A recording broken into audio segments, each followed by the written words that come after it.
돈을 어디에 많이 쓰는지 보면 그 사람이 어떤 사람인지 금방 알 수 있습니다. 왜냐하면 사람은 누구나 자기가 좋아하고 관심을 갖고 있는 곳에 우선적으로 돈을 쓰기 때문이죠.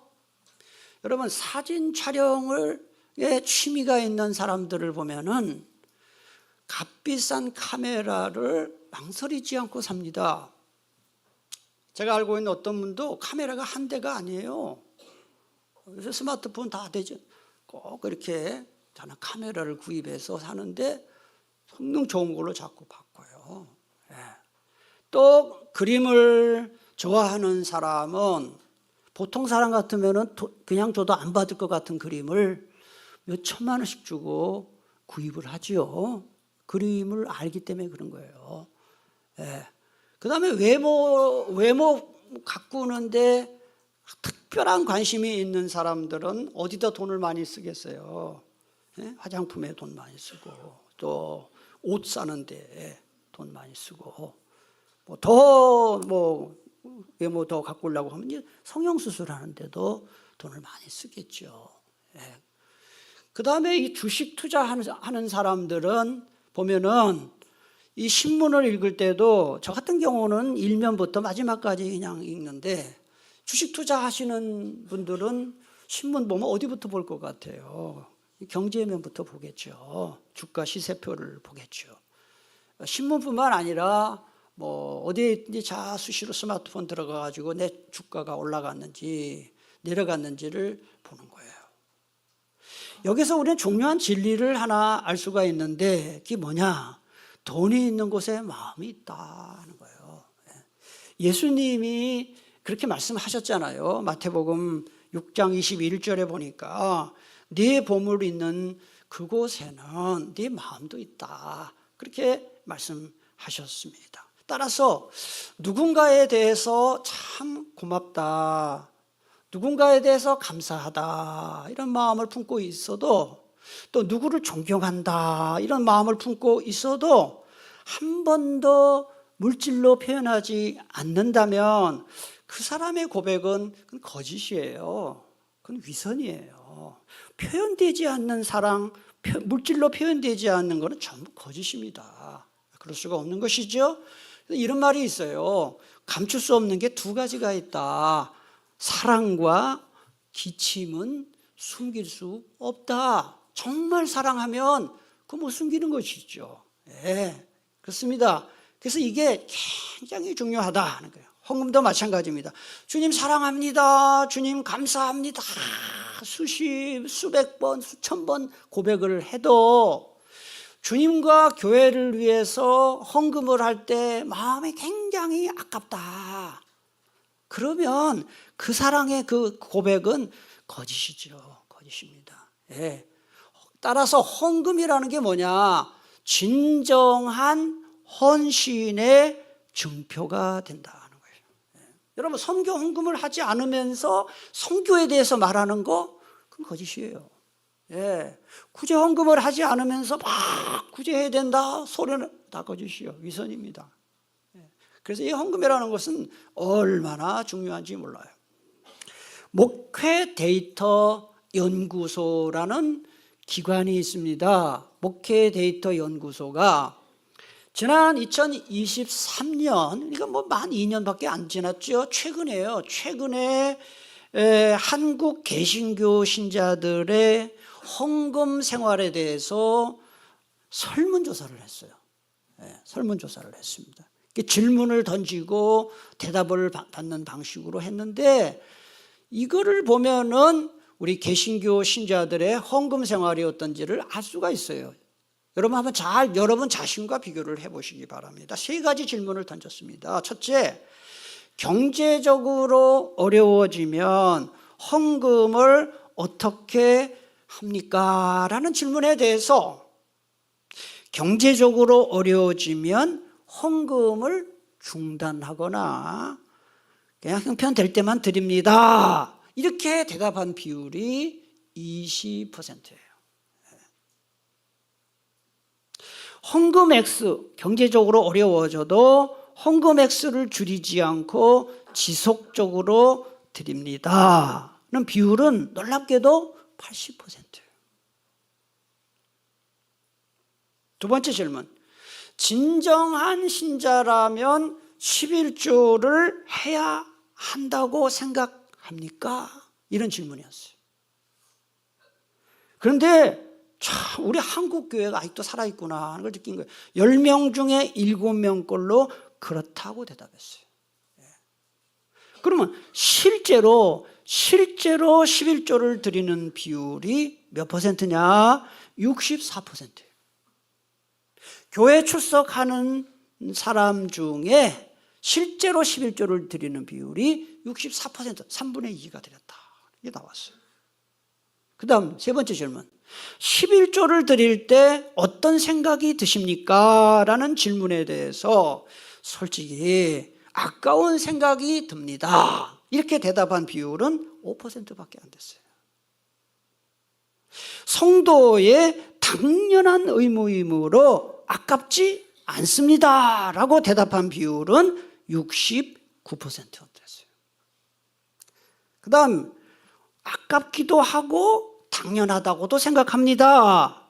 이렇게 대답한 비율은 26%였습니다.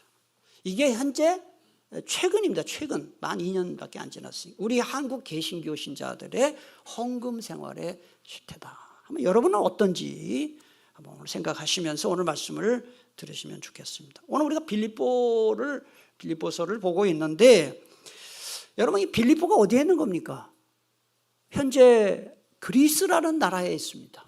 그리스라는 나라 저쪽 북쪽에 가면은 필리피라는 이름을 갖고 있습니다. 지금은 이름이 그렇게 저쪽 지도를 보셔요. 저 그리스라는 나라 저 왼 위쪽이 바로 필리피, 현재 지명 성경의 빌립보입니다. 여러분 빌립보 교회가 어떻게 세워졌나요? 옥감장사 루디아와 또 사도 바울이 감옥에 갇혔을 때 그 간수에게 전도를 해서 간수가 구원을 받아요. 주 예수를 믿으라 그리하면 너와 내 집이 구원을 받으리라고. 그 말씀이 거기에요. 예? 그러니까 루디아와 간수의 가정이 모체가 돼서 설립된 교회가 빌립보 교회입니다. 아주 어렵게 설립된 교회이기 때문에 빌립보 교회 교우들은 사도 바울을 굉장히 존경했어요. 그리고 큰 관심과 애정을 갖고 있었습니다. 다른 교회들이 선교헌금을 한 푼도 안 할 때 빌립보 교회 교인들은 열심히 어려운 가운데도 선교헌금을 보냈어요. 그 이야기가 14절에 나와요. 보세요. 그러나 너희가 내 괴로움에 함께 참여하였으니 잘하였도다. 이게 무슨 얘기예요? 어려운 중에 선교헌금을 했다 그 얘기죠. 15절을 봅니다. 빌립보 사람들아 너희도 알거니와 복음의 시초에 내가 마게도냐를 떠날 때 주고받는 내 일에 참여한 교회가 너희 외에 아무도 없었느니라. 여러분 사도 바울은 아시아와 유럽을 선교한 최초의 선교사입니다. 근데 사도 바울이 유럽에 건너가서 가장 먼저 세운 교회가 바로 빌립보입니다. 빌립보 교회입니다. 그래서 오늘 이 15절에 보니까 복음의 시초에라는 말이 나오는 거예요. 유럽 선교를 하는 시초에 처음 세운 교회가 빌립보 교회다. 그런데 바울은 그 빌립보에서 복음 전하다가 막 감옥에 갇히고요. 빌립보에 가면은 그 바울이 갇혔던 감옥에 지금도 있지 않습니까? 네. 그래서 결국은 이 바울이 빌립보를 떠나요. 그런데 우리 여기 부평이 인천시 안에 있는 것처럼 빌립보는 마게도니아 안에 있었어요.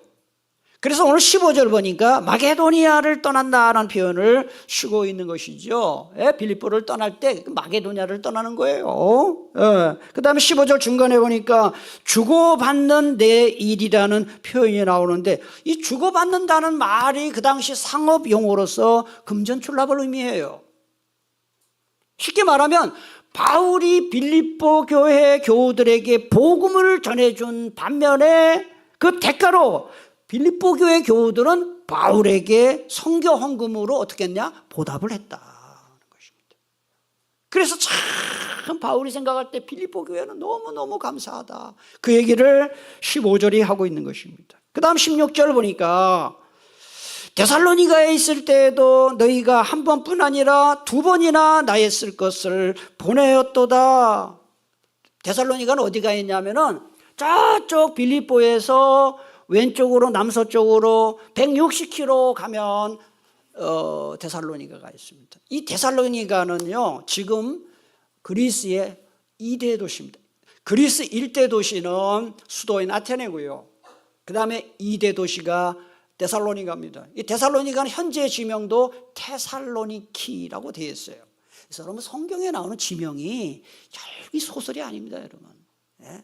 현재 지명도 테살로니키. 거기 가서 3개월 동안 짧은 선교를 하는데 2번씩이나 선교 헌금을 보내줬다. 그게 16절의 이야기죠. 여러분 개척교회에 불과했던 이 빌립보 교회가 엄청난 헌신을 한 데 대해서 바울은 큰 감동을 받은 겁니다. 하나님은 지금도 동일한 방식으로 일을 하십니다. 직접 일하시지 않고 교회와 사람을 통해 일하신다. 따라합시다. 하나님은 교회와 사람을 통해 일하십니다. 그래서 목사 세우고 선교사 세우고 중직자도 세우는 거 아니겠어요? 예? 여러분 아무리 좋은 차가 있어도 운전자와 연료가 있어야 가잖아요. 마찬가지입니다. 교회가 있어도 사람과 돈이 있어야 교회가 제대로 돌아가는 것입니다. 그래서 헌금이 필요한 것이죠. 루이스 에반스라는 분은 이런 말을 합니다. 우리 한번 같이 읽을까요? 복음은 거저 주셨지만 복음의 물을 운반할 물통을 준비하는 데는 돈이다. 예수님은 우리의 입과 손과 발을 통해서 또 우리가 헌신한 헌금을 통해서 주의 일을 하십니다. 따라서 교회 헌금하는 것은 단순히 돈 내는 게 아닙니다, 여러분. 주의 일에 동참하는 것이 된다. 주님의 일에 동참하는 의미가 있다는 것입니다. 자, 17절 보겠습니다. 내가 선물을 구함이 아니요 오직 너희에게 유익하도록 풍성한 열매를 구함이라. 여기 너희에게 유익하도록이라는 말은 그 당시 상업 용어예요. 자신의 은행 계좌에 이익 배당이 돌아가는 투자라는 뜻이에요. 그러니까 빌립보 교회 교우들이 바울에게 선교 헌금을 보낸 것은 마치 그들이 천국 은행 계좌에 이자가 높은 저축 상품을 가입한 것이나 마찬가지다라는 뜻으로 쓴 것이죠. 여러분 누군가에게 돈 주면요 자기 돈이 줄어들어요. 그래서 누군가에게 이렇게 돈을 주고 선물을 주고 다른 사람에게 밥 사주는 게 그래서 어려운 거예요. 돈 쓴 만큼 내 재고가 줄어드니까 안 쓰는 것이죠, 사람들이. 그런데 헌금은 정반대로 오히려 자신의 돈을 늘리는 행위라는 뜻으로 바로 유익하다는 뜻을 쓴 것입니다. 하나님이 갚아주시기 때문에. 마태복음 6장 19절 20절 너희를 위하여 보물을 땅에 쌓아두지 말라. 거기는 좀과 동록이 해하며 도둑이 구멍을 뚫고 도둑질하느니라. 오직 너희를 위하여 어디를 쌓았습니까? 하늘에 쌓아두라. 헌금은 보물을 하늘에 쌓는 행위다 하는 거예요. 여러분 천지 만물이 다 하나님의 것이에요. 하나님이 창조하셨기 때문에. 그래서 역대상 29장 11절에 보니까 천지에 있는 것이 다 주님의 것입니다 고백하죠. 학계 2장 8절을 보니까 은도 내 것이요 금도 내 것이라 그랬습니다. 그럼 여러분 이런 생각 들지 않아요? 천지 만물이 다 하나님의 것이고 세상의 모든 재물의 주인이 하나님이신데 우리가 헌금 드리지 않아도 하나님이 다 할 수 있는데 왜 굳이 우리에게 헌금을 요구하실까? 그 이유를 알아야 됩니다. 하나님이 세상 모든 것의 주인이라는 우리의 신앙 고백을 듣고 싶어 하시는 것이죠. 말로만이 아니라 우리가 하나님께 헌금할 때 이 돈은 하나님이 주신 것입니다 인정하는 행위가 그게 헌금이에요.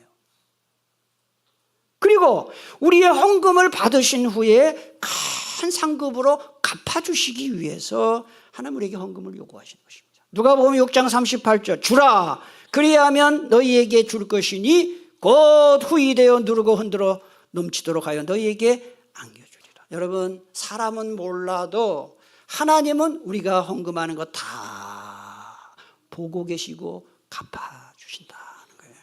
갚아주신다. 어떤 엄마가 교회 학교 이제 초등학교 이제 한 1학년쯤 되는 아들이 철이라고 있었어요. 엄마가 철이에게 교회를 가는 철이 붙잡고, 철이야, 엄마가 너한테 2,000원을 줄게. 1,000원. 그러니까 1,000원은 헌금 쓰고 1,000원은 너 용돈 써라. 그렇게 돈을 줬어요.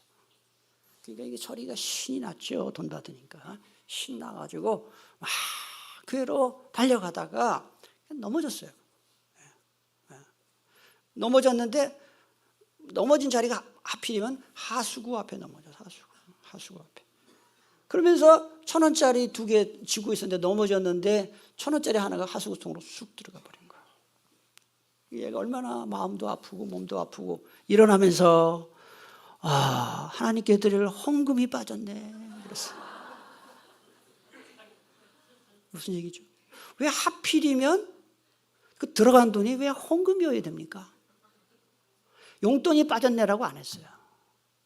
우리는 이 이야기를 보면서 많은 것을 생각합니다. 우리가 그렇지 않습니까? 자기 자신을 위해 쓸 때는 안 아까운데 왜 하나님을 쓸 때는 아까운가? 세금으로 생각하기 때문에 그렇습니다. 세금으로 생각하기 때문에. 여러분, 헌금은 하늘 창고에 보물을 쌓는 것입니다. 이거를 잘 기억하십시오. 옛날 얘기 좀 하겠습니다. 제가 우리 교회에 와서 목회하면서 뭐 아시는 분은 다 많이 아시지만 모르는 분도 계셔요. 제가 가끔 이야기를 하죠. 우리 교회에 와서 제가 건축을 2번 했습니다. 한 번 건축은 1999년에 했습니다. 그때 제가 39살 때예요. 1999년에 헌금을 했고 건축을 했고, 2번째는 2006년에 했습니다. 1999년에 건축은 요게 553평입니다. 땅 예배당 건물, 이 바닥이 553평을 샀습니다. 그때 샀습니다. 그리고 예배당 이게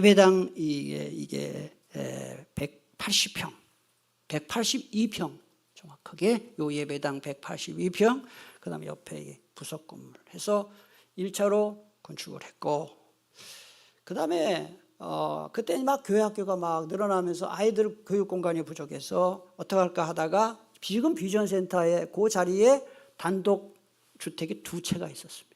35평짜리 바닥 2개가 70평. 그래서 단독 주택 2채를 구입했습니다. 그리고 거기다가 건평 바닥 60평짜리를 6층으로 해서 340평짜리 비전센터를 건축했습니다. 비전센터를 이렇게 건축할 때 교우님들의 숫자가 한 250여 명이 됐었습니다. 그래서 그때는 비교적 수월하게 건축을 했고, 강화에 있는 우리 교회 산지에 보상받은 돈도 투입이 됐기 때문에 비교적 쉬웠습니다. 건축. 그러나 1차 건축, 쉽게 말하면 이 553평 위에 이 건축할 때는 교인 숫자가 100명 간신히 100여 명이었습니다. 그리고 그때가 1999년이 경제적으로 무슨 시기인지 아십니까? IMF 때입니다. 한 100명 조금 넘는 교우들이 13억 공사를 했습니다. 그때. 그래서 중도금까지 해가지고 한 7번 정도 중도금 잔금해서 한 7번 정도를 치르는 동안에 한 4번쯤 지났을 때 이 돈이 떨어져가지고 포기할 뻔했었습니다. 그래서 그때 많이 금식기도 하고 그렇게 했어요. 그래서 그때 한 100명 넘는 교우님들이 적게는 몇십만 원에서 많게는 몇 천만 원을 헌금해, 한 가정이 몇 천만 원을 헌금을 했습니다. 네. 우리 교회가 지금까지 올 수 있었던 것은 그분들의 희생과 헌신입니다. 제가 제 얘기해서 죄송합니다. 그때 제가 99년에 제 전 재산이 요 앞에 현대아파트 오차 아파트에 32평 전세에 살고 있었습니다. 27년 전 얘기죠. 그때 32평 전세금이 제 전 재산입니다. 그 전 재산을 다 헌금 내놨습니다. 그때 재산이 하나도 없습니다. 그러고 나서는. 지금 사택에 살잖아요. 전 재산을 다 놓고 건축헌금으로 바쳤습니다. 지금도 저는 후회가 없습니다. 하나님께 전 재산 바친 거. 왜냐하면 이거는 하늘 창고에 쌓았기 때문에 그렇습니다. 저를 포함해서 그때 몇 천만 원까지 헌금하셨던 분들 또는 몇백, 몇십만 원 헌금하신 분들 다 하늘 창고에 쌓인 겁니다. 그리고 지나온 세월을 가만히 생각해 보면 제가 분명히 느끼는 게 있습니다. 하나님이 갚아주셨습니다. 다 갚아주셨습니다. 저도 참 잘했다. 그때 제가 40도 안 된 나이에 저희 아내가 저보다 한 살 어린데요. 그 합의를 할 때 얼마나 고민이 많았겠습니까? 그런데 참 잘했다. 그리고 그때 헌신하신 분들의 노고와 헌신을 저도 잊지 못하지만 우리 주님은 다 아실 거다 이렇게 생각합니다. 그 다음 18절을 보니까 내게는 모든 것이 있고 또 풍부한지라 에바브로디도 편에 너희가 준 것을 받음으로 내가 풍족하니 이는 받으실 만한 향기로운 제물이요 하나님을 기쁘시게 한 것이라. 여기 보면 내게는 모든 게 있다. 그 다음에 너희가 준 것을 받았다. 이게 뭔 얘기죠? 빌립보 교회가 에바브로라는 사람을 통해서 성교헌금 보내준 걸 잘 받았다. 성교헌금을 받았다는 뜻이에요. 영수증이죠, 영수증. 그러면서 중요한 것은 18절 하반절에 보니까 빌립보 교회가 성교헌금한 것을 뭐라고 표현했느냐? 하나님이 기쁘시게 받으시는 향기로운 제물이라고 그랬어요. 여기 향기라는 말과 제물이라는 말은 어디에 사용되는 말이냐? 구약시대에 하나님께 제물을 바치잖아요. 그 제물이에요. 그 제물을 태울 때 하나님이 그 향기를 받으신다, 흠양한다는 표현을 써요. 이건 우리에게 뭘 교훈합니까? 선교 헌금, 그리스도인들이 드리는 헌금은 실제로 교회 내는 것 같지만 받으시는 분은 하나님이시다 하는 거예요. 하나님이다. 진정한 수령자는 하나님이다. 헌금은 하나님이 받으신다. 여러분, 하나님이 세상의 모든 것의 주인이시고 부자이신데 왜 부자도 아닌 나한테 헌금하라고 하실까? 이런 질문 드시죠? 드시죠? 한번 생각해 보세요. 제가 거기에 대한 답변이 될 만한 이야기를 하나 하겠습니다. 1861년부터 미국의 독립전쟁이 있었습니다. 남북전쟁이죠. 그래서 노예를 해방하면 안 된다라고 주장하는 남군, 남쪽이죠. 목화재배 많이 하고 하니까 노예들이 필요했죠. 남군과 노예 해방해야 된다. 링컨을 포함한 북군이죠. 그때 대통령이 에이브라임 링컨입니다. 유명한 16대 대통령입니다. 그 여러분, 그 경제가 달린 문제다 보니까 링컨이 엄청 많은 공격을 받았고요. 암살하려는 사람들이 많았습니다. 정적이 많았습니다. 그런데 어느 날 백악관에 한 노파가 들어온 거예요. 그래가지고 나 대통령 좀 만나게 해달라고. 그러니까 이 대통령 비서실 비상이 걸린 거죠. 지금 뭐 대통령 죽이려는 사람이 많은데, 그러니까 못 만난다고 하고 노파는 좀 만나게 해달라고 막 실랑이를 벌이는데 링컨이 본 거예요. 그래서 링컨이 그 노파에게 갔습니다. 그래서 노파가 대통령님 잠시만 시간 주시면 됩니다. 들어오세요 하고 집무실로 불러요. 링컨이 묻습니다. 부인, 뭘 도와드릴까요? 그럴 때 노파가 이렇게 대답했습니다. 대통령님, 아무것도 도와주시지 않아도 됩니다. 제가 여기 온 목적은 딱 하나입니다. 대통령님이 좋아하시는 쿠키를 구워왔는데 맛있게 잡수셨으면 좋겠습니다. 나란 일을 위해서 애쓰는 대통령님, 노예 해방을 위해서 애쓰시는 대통령님, 우리 국민들은 대통령님을 사랑하고 존경합니다. 그래서 내가 아무것도 아니지만 쿠키를 구워왔습니다. 여러분 나중에 말이죠. 이게 별거 아니잖아요. 링컨이 나중에 뭐라고 했는지 알아요? 내 인생에서 가장 행복했던 순간 중에 하나가 그 노파와의 대화였다. 그렇게 했어요. 제가 이런 얘기를 왜 하는지 아십니까? 그 링컨 대통령의 마음이 곧 헌금을 받으시는 하나님의 마음이에요. 우리가 헌금 드려봐야 하나님 앞에 그 표시도 안 납니다. 하나님이 뭐 거짓입니까? 하나님은 모든 것을 갖고 계시는 분이시면은 우리가 헌금을 드릴 때 쟤네들이 나한테 감사하는구나 하는 것을 보시는 것입니다. 그러므로 헌금을 할 때 우리가 가져야 할 가장 큰 마음은 뭐냐면은 감사하는 마음이다 하는 것입니다. 고린도후서 9장 7절 각각 그 마음에 정한 대로 할 것이요 인색함으로나 억지로 하지 말지니. 그 다음 같이 읽겠습니다. 하나님은 즐겨내는 자를 사랑한다. 이 즐겨낸다는 건 감사하는 마음으로 드린다는 것이죠. 자, 이제 마지막으로 19절을 보겠습니다. 나의 하나님이 그리스도 예수 안에서 영광 가운데 그 풍성한 대로 너희 모든 쓸 것을 채우시리라. 여러분 왜 우리 하나님이라고 하지 않고 바울은 나의 하나님이라고 했을까요? 선교를 하면서 막 궁핍한 가운데도 이 선교 헌금을 통해서 하나님이 자기 쓸 것을 채워주시는 것을 경험했기에 바울은 굳이 나의 하나님이라고 한 거예요. 경험을 얘기한 것입니다. 간증을 얘기한 것입니다.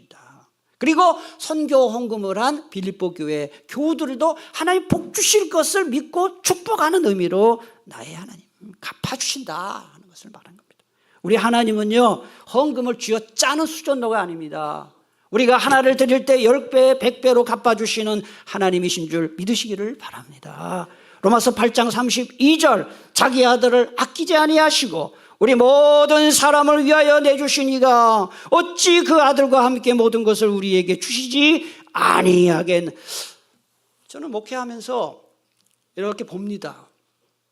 하나님이 헌금을 기쁘게 헌신하는 자들에게 어떤 복을 주시는가를 제가 많이 보아왔습니다. 뭐 제 자신의 경험이기도 하고요. 하나님은 헌금 많이 한다고 막 부자 되고 하고 이런 방법으로 갚아주시지 않습니다. 하나님은 헌금을 기쁨으로 감사함으로 하는 사람들에게 어떤 방법으로 갚아주시느냐, 쓸데없는 곳으로 돈이 낭비되지 않도록 보호해 주시는 방향으로. 여러분 돈이 많아도요 큰 병에 걸리면요 돈 다 병원에 갖다 줍니다. 뭐 이 건강은 자신하면 안 되는데 저도 뭐 몸이 아주 강한 체질이 아니잖아요. 여러분 아시다시피 어디 강하게 생겼나요? 어디? 근데 하나님이 나에게 어떤 복을 주셨냐면 제가 우리 교회 강단에 서서 설교 31년째 하고 있는데 아파서 강단에 못 선 적이 코로나 때 말고는 없는 것 같아요. 이게 가능한 일이에요? 제가 건강한 사람도 아니에요. 저는 요새 매일 감사하는 거는 하나님이 내 건강을 교회를 위해서 지켜주고 계시는구나 하는 거. 아니 어떻게 몸살도 걸릴 수 있고. 그리고 최근에 제가 뭐 이렇게 감기 걸리는 거 못 봤죠, 여러분. 장담하면 안 되죠. 앞으로도 걸릴지 모르는, 또 다음 주에 걸릴지도 모르는데. 근데 제 기억에 감기 걸린 경험이 없어요. 몇 년. 그렇다고 제가 그렇게 몸이 강한 체질도 아니고 한약방에 약 지러 가면은 70대 노인 같다고 그러고 기가 딸린다고 그러고 맨날 한의원들이 보약 지어 먹으라고 그러는데 그래도 강단에 설 수 있을 만한 건강 주신 거 하나님이 저에게 돈 병원에 갖다 주는 거를 막아주신 거예요. 참 그렇게 생각해요. 아직까지 약 먹는 거 없으니까요. 아직까지는. 예. 하나님 이렇게 보호해 주시는구나. 또 가정에 우환이 생기지 않도록 보호해 주시는 거예요. 헌금 생활을 잘할 때 우환을 막아주시고 질병을 막아주시고 그 다음에 좋은 협력자를 만나게 하시고. 할렐루야. 사업하시는 분들 좋은 협력자 만나는 방법은 주님께 헌신해야 됩니다. 내가 주님을 위해 일하면 주님은 나를 위해 일하신다. 내 일만 열심히 하죠. 주님 도와주지 않습니다. 절대 도와주지 않습니다. 얘기 하나 하고 말씀 맺겠습니다. 19세기에 고아의 아버지라고 불리는 유명한 분이 조지 밀러 목사님이 계셨어요. 이 조지 밀러 목사님이 고아의 아버지다 이렇게 불리는 분인데 영국 런던에서 65년 동안 고아원 사역을 했어요. 그런데 돈이 많아서 고아원 사역한 게 아니고 늘 날마다 딱 그날 필요한 것을 하나님이 공급해 주시는 것을 체험하며 65년 고아원 사역을 했습니다. 그의 책 중에 이런 얘기가 나옵니다.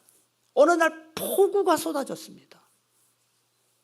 그런데 고아원에 먹을 음식이 1도 없어요. 그런 아침 식사 시간이 되니까 고아원 어린이들이 400명입니다. 400명을 식당에 모았습니다.